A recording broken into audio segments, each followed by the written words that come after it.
Morning everyone. कल हमने आपको मानचित्र का अर्थ, परिभाषा और आधारभूत तत्वों के बारे में बात करी थी। आज हम उससे आगे की बात करते हैं कि सबसे पहले जैसा आप देखिए इसके अंदर है कि मानचित्र का महत्व, इम्पोर्टेंस ऑफ मैप, कि जो मानचित्र है उनका क्या महत्व है, क्या इम्पोर्टेंस है।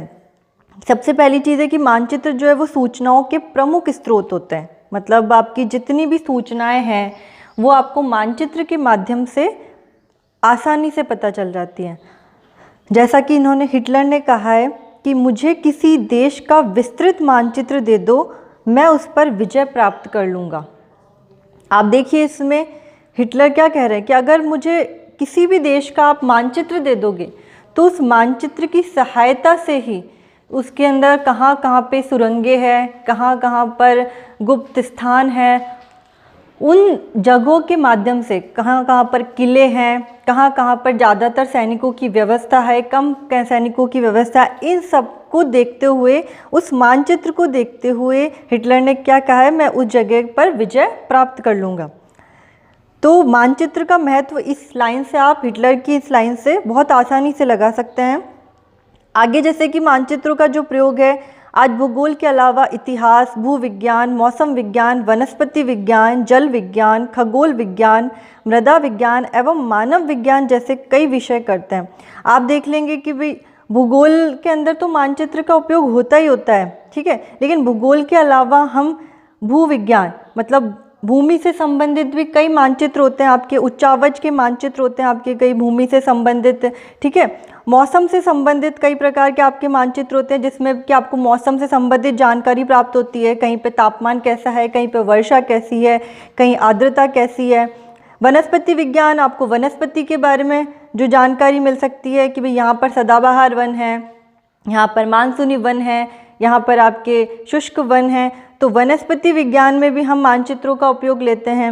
जल विज्ञान में भी हम मानचित्रों का उपयोग करते हैं। नदियाँ कहाँ पर है, नहरें कहाँ पर है, ज़्यादातर तालाब कहाँ पर है, कुएँ कहाँ पर है। खगोल विज्ञान, अंतरिक्ष के अंदर भी हम मानचित्रों का सहायता लेते हैं। मृदा विज्ञान, मिट्टियों से संबंधित हम मानचित्र की सहायता लेते हैं।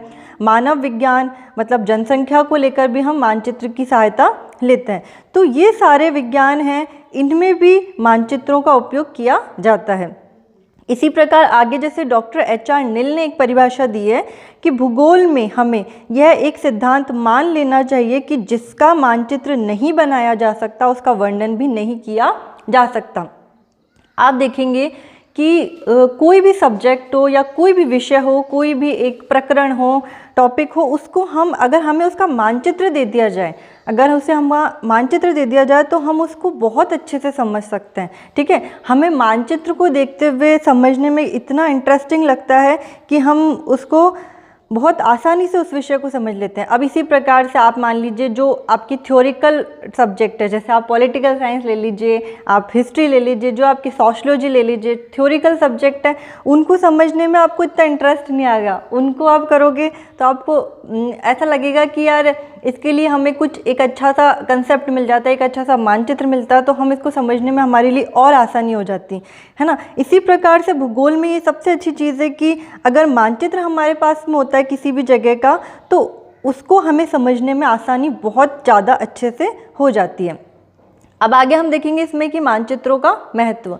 मानचित्रों के महत्व में सबसे पहली चीज़ है आपकी सैकड़ों शब्दों की बचत होती है। भाई अगर आपको किसी जगह का मानचित्र दे दिया जाए, मान लीजिए आपको भारत का ही मानचित्र दे दिया जाए, तो भारत के मानचित्र का अगर राजनीतिक मानचित्र आपको दे दिया जाए तो आपको उस मानचित्र को देखते ही पता चल जाएगा कि भाई यहाँ पर राजस्थान है, यहाँ पर आपका मध्य प्रदेश है, यहाँ पर महाराष्ट्र है, महाराष्ट्र की राजधानी आपकी मुंबई है, ठीक है। उसके अलावा आपने राजस्थान की राजधानी जयपुर है, केंद्र शासित प्रदेश उसमें कौन कौन से हैं, ठीक है। मतलब आपको अगर किसी भी जगह का आपको मानचित्र दे दिया जाए तो आपके सैकड़ों शब्दों की बचत हो जाती है। आपको उसको क्या करना पड़ता है, थ्योरी के रूप में एक्सप्लेन नहीं करना पड़ता, आपको एक मानचित्र ही कई सारी चीज़ें बता देता है। इसी प्रकार से आपका दूसरा बिंदु है कि अधिकतम सूचना प्रस्तुत।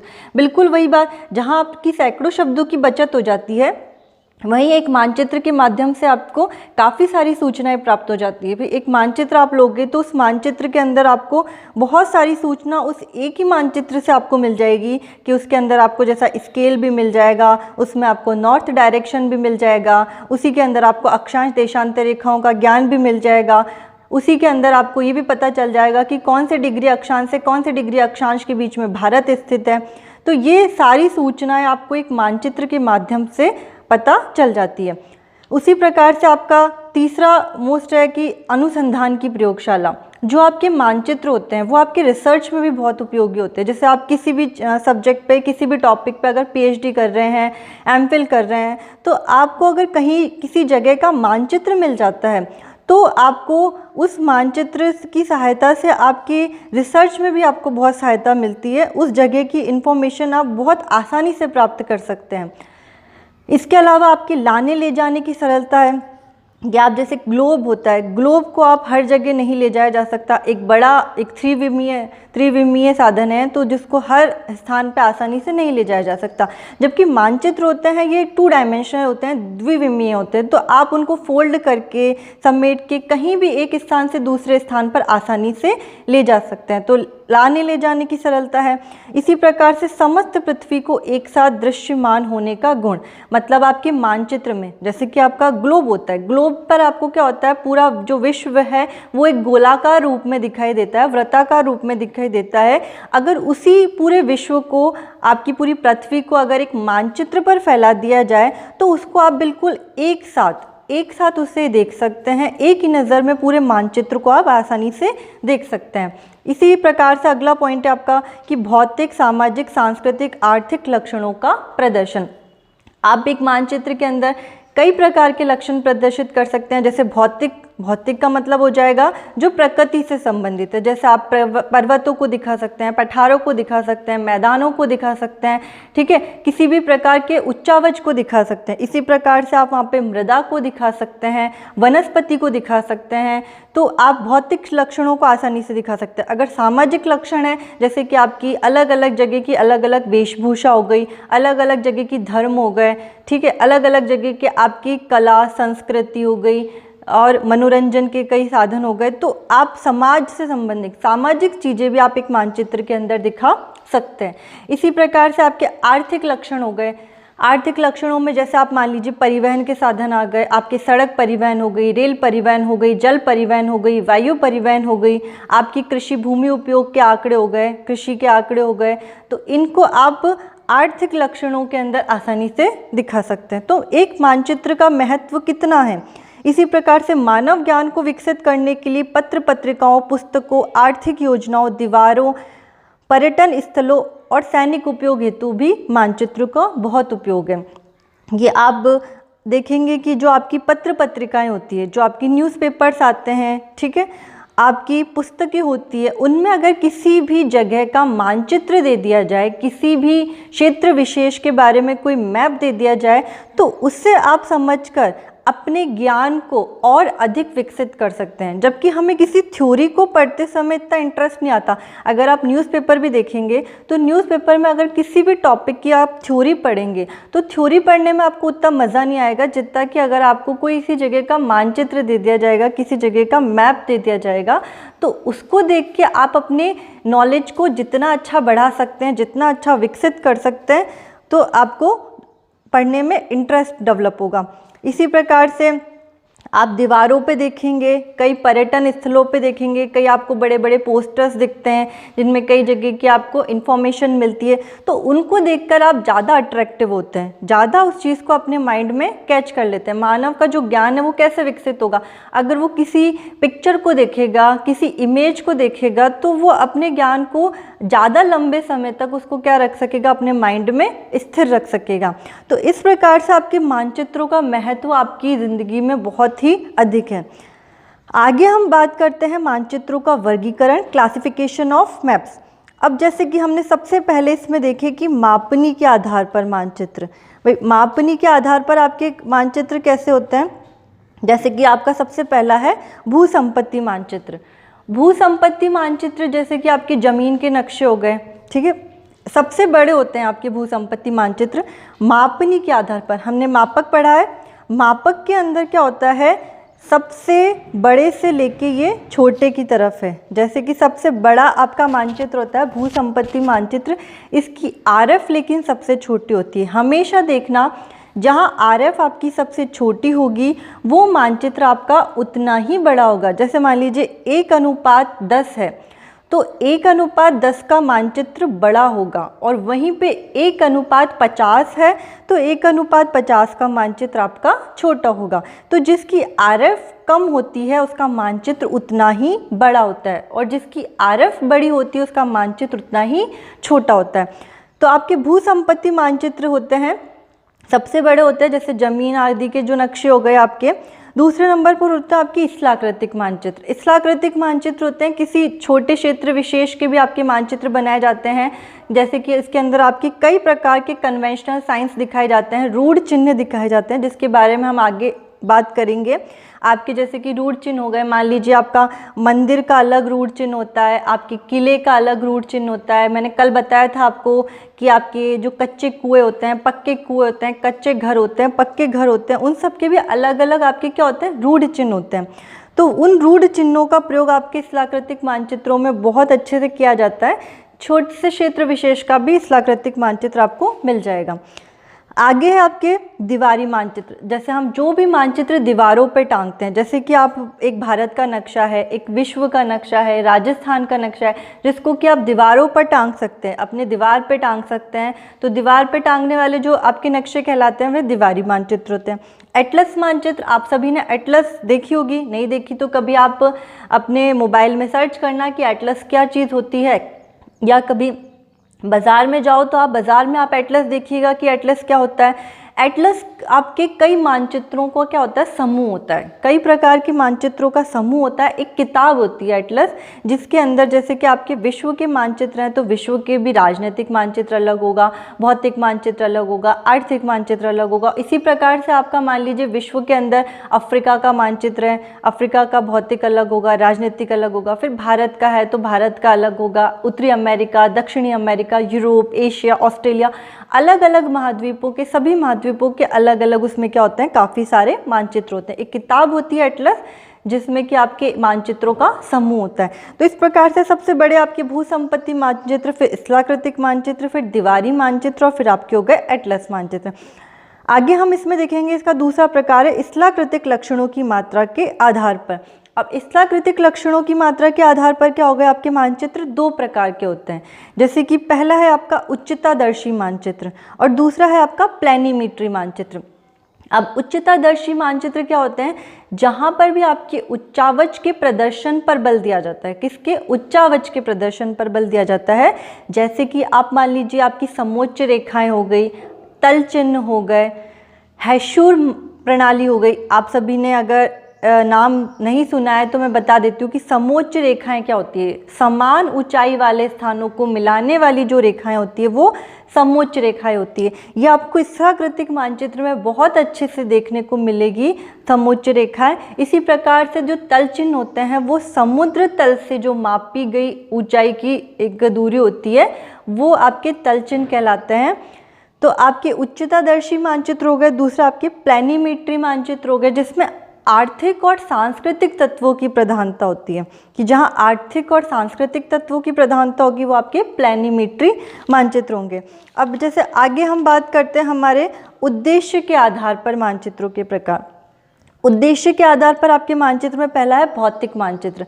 अब भौतिक मानचित्र मैंने अभी आपको बताया कि जो प्रकृति से संबंधित मानचित्र होते हैं, जैसे कि इसमें आपके तापमान को दिखा रखा है, वर्षा को दिखा रखा है, आपके उच्चावच को दिखा रखा है, मतलब धरातल को दिखा रखा है, जलवायु को दिखा रखा है कि कहीं पर आपकी नम जलवायु है, कहीं शुष्क जलवायु है, कहीं अर्ध शुष्क जलवायु है, कहीं आर्द्र जलवायु है, मिट्टियों को दिखा रखा है, कहीं काली मिट्टी है, कहीं आपकी लैटेराइट मिट्टी है, कहीं आपकी लाल मिट्टी है, कहीं आपकी पर्वतीय मिट्टी है। इस प्रकार के जो भौतिक मानचित्र है उसमें नदियां हैं, नहरें हैं, पर्वत है, पठार है, ये सभी आपको किस मानचित्र में दिखाई देंगे, भौतिक मानचित्र में दिखाई देंगे।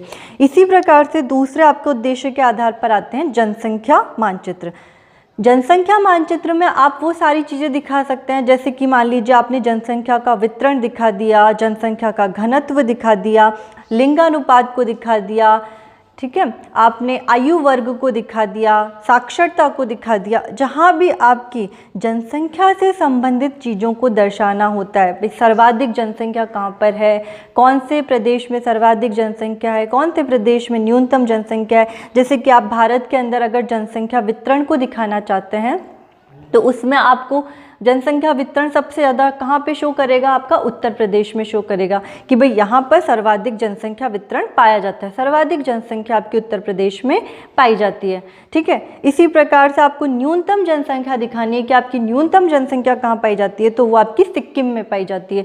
जनसंख्या घनत्व की बात की जाए तो घनत्व आपका सर्वाधिक बिहार में पाया जाता है और न्यूनतम आपका अरुणाचल प्रदेश में पाया जाता है। इसके बारे में हम आगे और विस्तार में चर्चा करेंगे। अभी तो बस इतना है कि जनसंख्या के मानचित्र में जनसंख्या से संबंधित आपकी सूचनाएं दिखाई जाती है। नगर मानचित्र हो गए आपके, नगर मानचित्र के अंदर नगरों से संबंधित की, जैसे कि आपके राजनीतिक मानचित्र भी आप कह सकते हैं, किसी भी राज्य को, किसी भी देश को, किसी भी राज्यों के अंदर आने वाले छोटे छोटे शहरों को, जब आप राज्यों के अंदर आने वाले जो जिले हैं, जिलों के अंदर आने वाले छोटे छोटे आपके नगर हैं, शहर हैं, उनको अगर दर्शाना होता है तो हम नगर मानचित्र का उपयोग लेते हैं।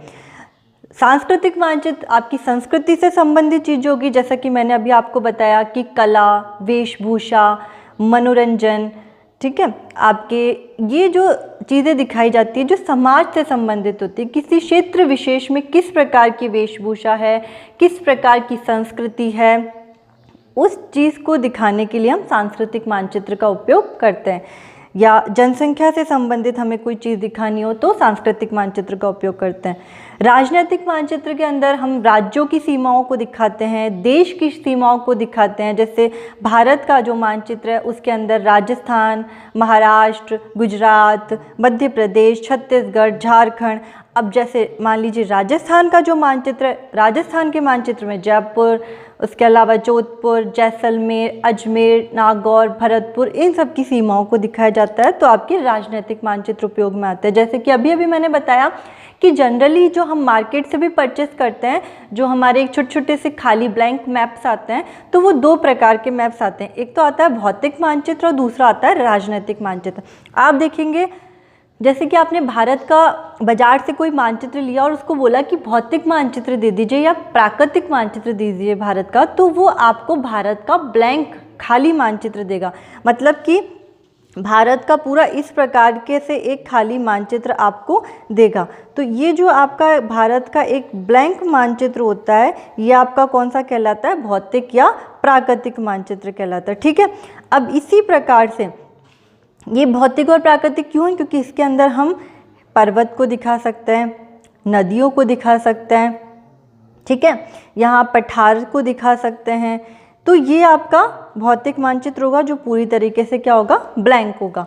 इसी प्रकार से अगर आप मार्केट में जाते हैं, उसको कहते हैं कि भाई हमें भारत का राजनीतिक मानचित्र दो। तो राजनीतिक मानचित्र कैसे होते हैं, जहाँ पर आपकी राज्यों की सीमाएं बनी होगी। आपने बाजार में देखा होगा कि जैसे मान लीजिए यहाँ पर आपकी राजस्थान की सीमा बनी हुई है, यहाँ पर आपकी गुजरात की बनी हुई है, यहाँ पर आपकी महाराष्ट्र, यहाँ गोवा, यहाँ पे कर्नाटक, यहाँ केरल, तमिलनाडु, मतलब सारे आपकी होलसेल सारे उसके अंदर राज्य बने हुए होंगे। इसी प्रकार से आप राजस्थान का मानचित्र मांगते हैं तो राजस्थान के भी भौतिक मानचित्र के अंदर पूरा मानचित्र जो होगा वो प्लेन आएगा, लेकिन जो राजनीतिक मानचित्र होगा राजस्थान का, उसके अंदर सारे आपके जिले बने हुए होंगे। ठीक है, तो इस प्रकार से आपके राजनीतिक मानचित्र होते हैं।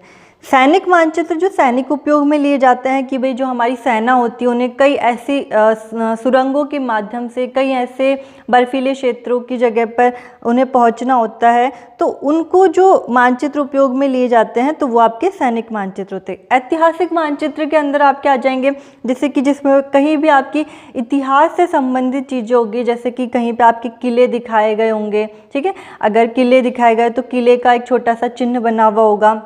जो भी आपके इतिहास से संबंधित, कहीं पुरातन, बहुत पुरातन मंदिर होंगे, कई पुरातन मस्जिदें होंगी, दरगाह होंगी, ठीक है, तो उनके लिए एक अलग अलग क्या होते हैं, सिंबल्स होते हैं, प्रतीक होते हैं। तो वहाँ पर कौन से मानचित्र उपयोग में लिए जाते हैं, वो कौन से मानचित्र होते हैं आपके ऐतिहासिक मानचित्र होते हैं। आर्थिक मानचित्र के अंदर आप परिवहन, जैसा अभी मैंने पहले बताया आपको, परिवहन से संबंधित, भूमि उपयोग से संबंधित आप जो आंकड़े होते हैं वो आर्थिक मानचित्र में देख सकते हैं। अब आगे हम बात करते हैं रचना शैली के आधार पर मानचित्र, जिसको हम वितरण मानचित्र भी कह सकते हैं, विषयक मानचित्र भी कह सकते हैं। इसके बारे में मैं आपको थोड़ा सा विस्तार से बताती हूँ। अब आगे जैसे हम सबसे पहले अब बात करेंगे वितरण मानचित्र की। रचना शैली के आधार पर वितरण मानचित्र, जिसको कि हम विषयक मानचित्र भी कह सकते हैं, डिस्ट्रीब्यूशन मैप्स अथवा थीमेटिक मैप्स। डिस्ट्रीब्यूशन मैप जो है ये आपके दो प्रकार के होते हैं। पहला इसका प्रकार है आपका गुणात्मक मानचित्र। गुणात्मक मानचित्र जिसको हम कह सकते हैं क्वालिटेटिव मानचित्र, क्वालिटेटिव मैप्स, क्वालिटेटिव मैप्स। अब गुणात्मक मानचित्र के अंदर जो आपके मैप आते हैं वो कौन से होते हैं, जैसे कि सबसे पहले नंबर का आपका मैप आया रंगारेख विधि। रंगारेख विधि जिसको हम कह सकते हैं रंगक मानचित्र, या इसको हम दूसरे शब्दों में कह सकते हैं कलर्ड मैप या कोरोक्रोमैटिक,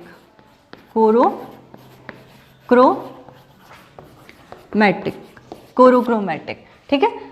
अब रंगारेख विधि के अंदर आपका क्या होता है, इसके अंदर रंगों का प्रयोग किया जाता है। जब भी आप किसी भी प्राकृतिक प्रदेश को दिखाते हैं, प्राकृतिक चीज़ को दिखाते हैं, तो उसके लिए हम रंगक विधि का उपयोग करते हैं। इसके अंदर जैसे कि हम मान लीजिए पहाड़ी क्षेत्र को दिखाना चाहते हैं तो हम भूरे रंग का प्रयोग करते हैं।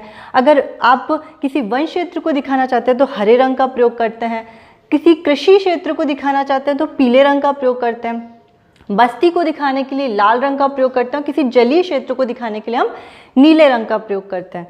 तो रंगक विधि में आपके रंगों का उपयोग किया जाता है। आपने कई प्रकार की किताबों के अंदर रंगीन कलर्स मैप देखे होंगे, जिसके अंदर जैसे कि आपने यहाँ पे भारत का नक्शा बनाया, ठीक है। भारत का नक्शा आपका किसी किताब के अंदर बना हुआ है और उस भारत के नक्शे पे आपके रंगों का प्रयोग किया हुआ है, ठीक है, रंगों का प्रयोग किया हुआ है।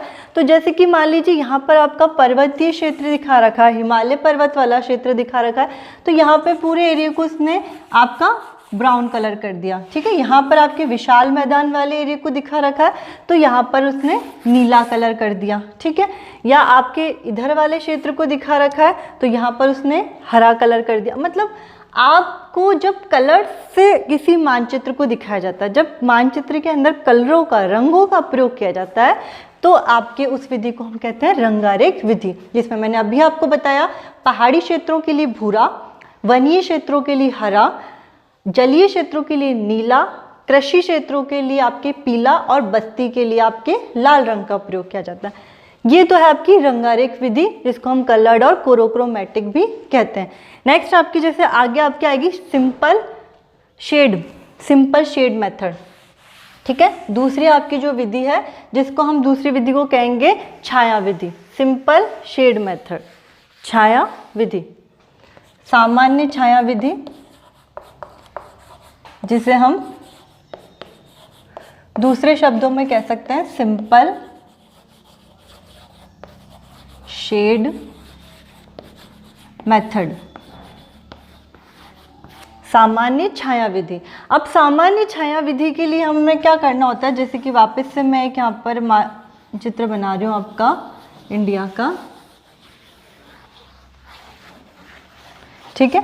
अब आपको इसके अंदर क्या करना होता है, जब छायाओं का प्रयोग किया जाता है, छायाओं का मतलब जैसे कि आपने यहाँ पर कर दिया इस प्रकार से आपने स्क्वायर वाली छाया बना दी, ठीक है। विशाल मैदान वाले एरिया में आपने इस प्रकार से लाइनिंग बना दी, यहाँ आपने डॉट डॉट कर दिया, ठीक है। पठारी क्षेत्र वाले एरिया में आपने ये पूरा एरिया आपने क्या कर दिया, इस प्रकार से तिरछी लाइनों से कर दिया। और ये वाला जो आपका तटीय मैदान वाला एरिया, ये पूरा आपने क्या कर दिया, ब्लैक कर दिया। तो इस प्रकार से जब छायाओं का प्रयोग किया जाता है तो उसको हम क्या कहते हैं, सामान्य छाया विधि, या इसको हम कह सकते हैं दूसरे शब्दों में सिंपल शेड मेथड। अब आपने मात्रात्मक मानचित्र में देखा होगा, एक मानचित्र होता है वर्णमात्री मानचित्र, जिसको हम कहते हैं इंग्लिश में कोरोप्लैथ मेथड। उसमें भी आपकी छायाओं का ही प्रयोग किया जाता है, लेकिन उसमें और इसमें कुछ अंतर होता है। ये मैं आपको तब बताऊंगी जब मैं आपको वर्णमात्र विधि बताऊंगी। तो अभी आप सामान्य छाया विधि देखिए कि सामान्य छाया विधि के अंदर आपकी छायाओं का प्रयोग किया जाता है। अब आगे जो आपका नेक्स्ट है वो कौन सा है? चित्रीय विधि। ठीक है, चित्रीय विधि जिसको हम कह सकते हैं पिक्टोरियल मेथड। चित्रीय विधि हम कह सकते हैं इसको पिक्टोरियल मेथड। ठीक है, पिक्टोरियल मेथड। चित्रीय विधि के अंदर आपके किसका प्रयोग किया जाता है? चित्रों का प्रयोग किया जाता है। जैसे मान लीजिए आपकी गेहूं का प्रोडक्शन दिखाना हो, गेहूं का उत्पादन दिखाना हो, तो आप उसके अंदर छोटी छोटी गेहूं की बालियां बना देंगे। आपको मक्के का प्रोडक्शन दिखाना हो आंध्र प्रदेश महाराष्ट्र वाले क्षेत्र के अंदर, तो आप मक्के की छोटे छोटे भुट्टे का चित्र बना देंगे। ठीक है, तो जहाँ आपको चावल दिखाना है पश्चिम बंगाल वाले एरिया, तो वहाँ पे आप छोटे छोटे चावल का चित्र बना देंगे। मतलब जहाँ पर आपके चित्रों का प्रयोग किया जाता है, किसका? चित्रों का, छोटे छोटे चित्रों का प्रयोग किया जाता है, तो वो आपकी जो विधि कहलाती है वो चित्रीय विधि कहलाती है। जिसमें कि आपका जैसे गेहूँ सबसे ज़्यादा उत्तर प्रदेश पंजाब हरियाणा वाले क्षेत्र में होता है, तो यहाँ आपकी गेहूँ की बालियों की छोटे छोटे सी बालियाँ बना दी। मक्का है तो मक्के के छोटे छोटे भुट्टे के चित्र बना दिए। जो आपने चित्रीय विधि है, चित्रीय विधि के अंदर आप देखेंगे कि जैसे कि मैंने कुछ कन्वेंशनल साइंस इधर बना रखे हैं कि आप इसमें देखिए मंदिर है तो मंदिर का जो रूढ़ चिन्ह है वो इस प्रकार से होता है, पेड़ है तो पेड़ का इस प्रकार से, किला है तो किले का इस प्रकार से, झरना है तो झरने का इस प्रकार से मैंने कुछ रूढ़ चिन्ह दिए। ऐसे काफ़ी सारे रूढ़ चिन्ह या कन्वेंशनल साइंस होते हैं जिनका उपयोग हम मानचित्र के अंदर करते हैं। तो जो आपका चित्रीय विधि है, अगर मान लीजिए कहीं पर आपके किले दिखा रखे हैं, जैसे आपका मेहरानगढ़ फोर्ट आ गया, ठीक है, तारागढ़ फोर्ट आ गया आपका, तो जहाँ पर भी आपका किला है तो वहाँ पर इस प्रकार का आपका कन्वेंशनल साइन रूढ़ चिन्ह बना हुआ होगा, तो आपको पता चल जाएगा कि यहाँ पर हमारा ये वाला किला है। इसी प्रकार से अगर कहीं पे आपका हवाई अड्डा है, ठीक है, आपके कहीं भी हवाई अड्डा है तो हवाई अड्डे के लिए आपका इस प्रकार से रूढ़ चिन्ह दिया हुआ होगा, जिससे कि आपको ये मालूम चलेगा कि यहाँ पे हमारा ये हवाई अड्डा है। तो चित्रीय विधि के अंदर हम कई प्रकार के रूढ़ चिन्हों का भी प्रयोग कर सकते हैं और स्थलाकृतिक मानचित्रों के अंदर भी हम रूढ़ चिन्ह का प्रयोग करते हैं, जिससे कि इन रूढ़ चिन्हों की सहायता से हम बहुत आसानी से ये समझ सकते हैं कि आपकी किस जगह पे कौन सी चीज़ है। जैसे कहीं आपकी कच्ची सड़क है, कहीं पक्की सड़क है, कहीं आपके कच्चे घर है, कहीं पक्के घर है, तो उन सबके बहुत सारे अलग अलग क्या होते हैं, रूढ़ चिन्ह होते हैं, जिनको हम चित्रीय विधि के अंदर उपयोग में, तो आपकी वो कहलाती है चित्रीय विधि। आगे जो आपकी नेक्स्ट विधि आएगी वो है आपकी वर्ण प्रतीकी विधि। ठीक है, वर्ण प्रतीकी विधि। वर्ण प्रतीकी विधि को हम कह सकते हैं कोरो स्कीमेटिक, कोरो स्कीमेटिक मैप। ठीक है, कोरो स्कीमेटिक। कोरो स्कीमेटिक के अंदर आपका क्या होगा, वर्ण प्रतीक, मतलब जहाँ पर आपके प्रतीक दिखाए जाते हैं। जैसे कि आपके कई प्रकार के प्रतीक होते हैं, मैंने आपको बताया कि जैसे आपको खनिजों का उत्पादन दिखाना है, ठीक है, खनिज दिखाना है, खनिज के बारे में दिखाना है, तो खनिजों के वितरण के बारे में आपके जहाँ पर कोयला है तो यहाँ पर आप कोयले की आपने कई प्रकार के प्रतीक के माध्यम से, ज्यामिति प्रतीक है, या आपकी त्रिभुज है, या आपके स्क्वायर है, या आपका रेक्टेंगल है, या आपका सर्कल है। तो इस प्रकार से जैसे त्रिभुज आ गया, आपका वर्ग आ गया, आयत आ गया, वृत्त आ गया, तो इन ज्यामिति प्रतीकों के माध्यम से अगर आप कुछ चीज़ दिखा रहे हैं, जैसे कि मान लीजिए आपका यहाँ पे ट्रायंगल है, त्रिभुज है, तो त्रिभुज से आप कोयले को शो कर रहे हैं, ठीक है, यहाँ पर आपका स्क्वायर है, वर्ग है, वर्ग से आप मान लीजिए यहाँ पे अभ्रक को शो कर रहे हैं, रेक्टेंगल है तो रेक्टेंगल से भी आप यहाँ पे जैसे मान लीजिए लोहे को शो कर रहे हैं, ठीक है, और यहाँ पर आपका सर्कल है तो सर्कल से भी आप किसी न किसी खनिज को शो कर रहे हैं। तो जो आपका प्रतीक है उस प्रतीक को आप उस एरिया में लगा देंगे तो उससे हमें ये पता चल जाएगा कि यहाँ पर कोयले की मात्रा है, यहाँ पर अभ्रक की मात्रा है, यहाँ पर लोहे की मात्रा है। तो आपके जहाँ पे जैसे ज्यामिति प्रतीक है तो इसी प्रकार से मूलाक्षर प्रतीक होते हैं, ठीक है। मूलाक्षर प्रतीक में क्या होता है कि जैसे कि आपको मान लीजिए गेहूं का उत्पादन दिखाना है, तो गेहूं को हम इंग्लिश में क्या कहते हैं, व्हीट, ठीक है, गेहूं को इंग्लिश में कहते हैं व्हीट। तो व्हीट मतलब आप मूलाक्षर के अंदर इसका फर्स्ट जो लेटर है W, उसके द्वारा हम इसको दिखा देंगे, ठीक है। राइस को दिखाना है तो राइस का जो फर्स्ट लेटर है आपका आर, तो आर जहाँ पे दिखाएंगे वहाँ पर हम चावल का प्रोडक्शन दिखाएंगे। तो इस प्रकार से आपके ज्यामिति प्रतीक होते हैं, मूलाक्षर प्रतीक होते हैं, ठीक है। तो ये आपके किस में आते हैं, वर्ण प्रतीकी विधि में आते हैं, जहाँ पर आपके प्रतीकों के माध्यम से कोई चीज़ दिखाई जाती है। आप अपने 12वीं क्लास की 12th क्लास की जो किताबें हैं उसके अंदर आप देखना, जो आपका भारत का जो पार्ट है उसमें आप कई प्रकार के शक्ति संसाधन देखोगे, खनिज संसाधन देखोगे, तो उसके अंदर जो मानचित्र बने हुए हैं, ठीक है, उन मानचित्रों को अवश्य देखेंगे तो आपको ये पता चलेगा कि जो आपके प्रतीक हैं वो किस प्रकार से उपयोग में लिए जा रहे हैं। तो वर्ण प्रतीकी विधि में हम प्रतीकों के माध्यम से किसी चीज़ को दिखाते हैं। अब इसको हम दूसरे शब्दों में कोरो स्कीमेटिक भी कह सकते हैं। आपके कभी कभी कोरो स्कीमेटिक का नाम इस प्रकार से भी लिखा आ सकता है, वैसे इसको इंग्लिश में कहते हैं ये, लेकिन इस प्रकार से भी कभी कभी लिखा जाता है कि कोरो स्कीमेटिक, ठीक है। इसी प्रकार से ये आपका कोरोक्रोमैटिक है, तो यहाँ पर आपका लिखा आ सकता है कोरोक्रोमैटिक, ठीक है। हिंदी में इस प्रकार से इंग्लिश शब्द लिखा हुआ आ सकता है। कभी कभी होता है कि हमारा जो छोटे क्वेश्चन होते हैं, 20 शब्दों के क्वेश्चन होते हैं, या वाइवा के क्वेश्चन होते हैं, या इंटरव्यू के क्वेश्चन होते हैं, उसमें डायरेक्ट हमसे पूछा जाता है कोरोक्रोमैटिक किसे कहते हैं। हम कंफ्यूज हो जाते हैं कि कोरोक्रोमैटिक, ये तो हमने पढ़ा ही नहीं। कोरोक्रोमैटिक आपका जो है वो रंगारेख विधि है, जिसको इंग्लिश में हम कोरोक्रोमैटिक कहते हैं, लेकिन कभी कभी इन शब्दों को हिंदी में इस प्रकार से लिखा हुआ आ जाता है, जैसे कि कोरो स्कीमेटिक है तो वो हिंदी में इस प्रकार से लिखा हुआ आ सकता है। तो आपको इनके इंग्लिश नेम्स को भी अवश्य ज़रूर याद रखना है। आगे जैसे हम बात करेंगे इसमें नामकरण विधि, ठीक है। नामकरण विधि, नॉमिनल मेथड, या हम इसे कहते हैं नेमिंग मेथड या नॉमिनल मेथड।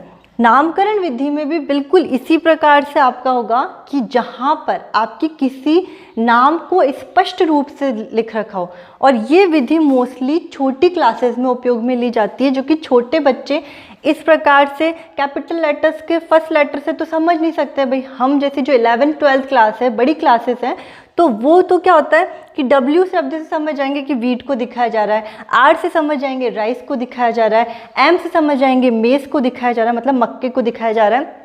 लेकिन जो छोटी क्लासेस के बच्चे होते हैं उनके लिए ये पूरे शब्द लिखे जाते हैं। जैसे अगर गेहूं का उत्पादन दिखाना है तो उनके लिए पूरा शब्द लिखा जाएगा वहाँ पे व्हीट, ठीक है।